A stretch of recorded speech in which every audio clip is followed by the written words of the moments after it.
Благодарам, подпредседателе. Почитувани колеги, знам дека ароганцијата на владеачкото мнозинство нема да дозволи во ниту еден момент гласно да кажат дека ВМРО-ДПМНЕ беа и се во право, но токму денешните разрешувања ставаат печат на нашите кажувања и укажувања.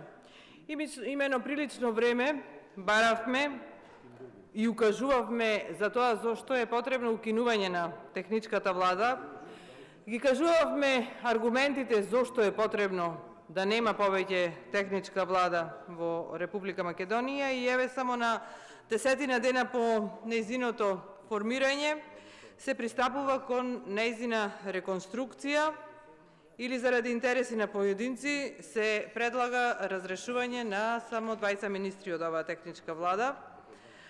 Дававме исто така предлози кога стануваше збор во врска со францускиот предлог, понудивме рака за соработка, понудивме предлози, подадовме рака кога стануваше збор за мерките за справување со кризите, меѓутоа од страна на владеачкото мнозинство се беше арогантно отфрлено, но еве за релативно кратко време веќе сме сведоци дека се им се враќа како бумеранг. Почитувани колеги, ова што денес се случува во нашиот парламент, во нашата држава, го нема никаде во светот. Благодарение на вас, повторно сме први во светот и повторно по непрофесионалност, неработење и пред се раководени од основната цел на власта, а тоа е уште нецели 3 месеци да се докраде што може да се докраде. Разрешувањата се потврда дека намерата на власта е да продолжи со расипничкото трошење и во одбројаните денови да поседи на своите фотели. Председателот на Собранието пред неколку дена имаше изјава во која што кажа дека изборите ќе ги распише на 14.2, односно во среда, па во понеделник или вторник, со оглед на тоа како се брза со разрешувањето, најверојатно со цел задоволување на партиски кадри ќе следуваат огласи за нови државни вработувања, како оној со кој во еден ден беа вработени 137 луѓе во администрацијата.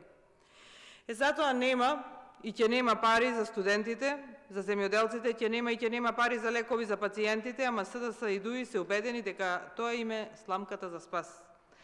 Со промените планираат преостанатиот рок на живот на власт да биде рок за уште некој тендер, криминал и дополнителни порази за сите граѓани на Република Македонија.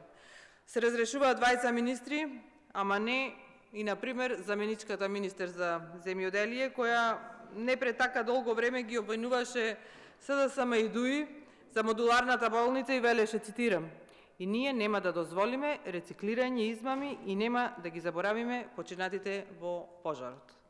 Самото каснење на денешнава седница од повеќе од 2 часа кажува дека тенкото мнозинство на власта е се уште поистанчено. Ама се прави, како што споменав, за уште некој тендер, договор во 4 очи.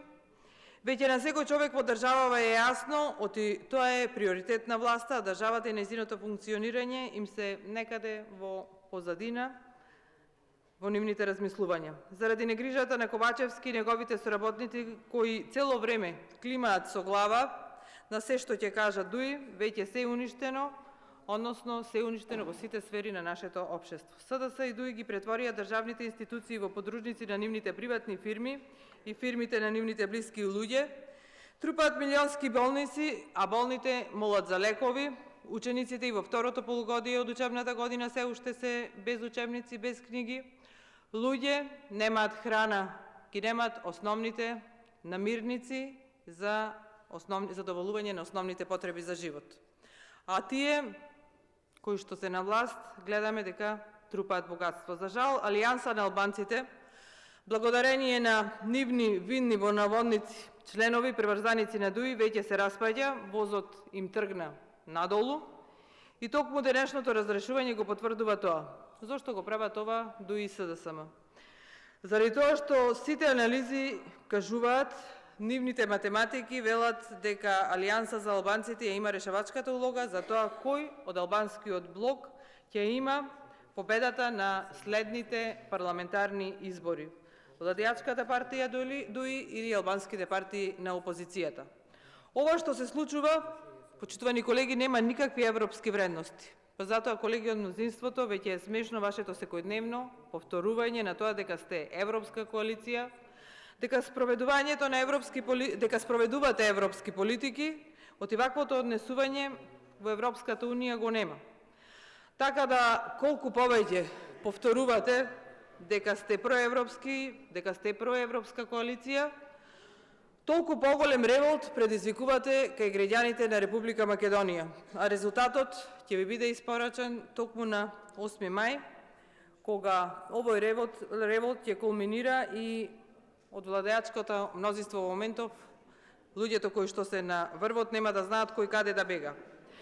Колеги, во Европа не се оди со непочитување на законите, во Европа не се оди со вештачко ставање на европско знаме на закони, во Европа не се оди со закани, во Европа не се оди со криминал.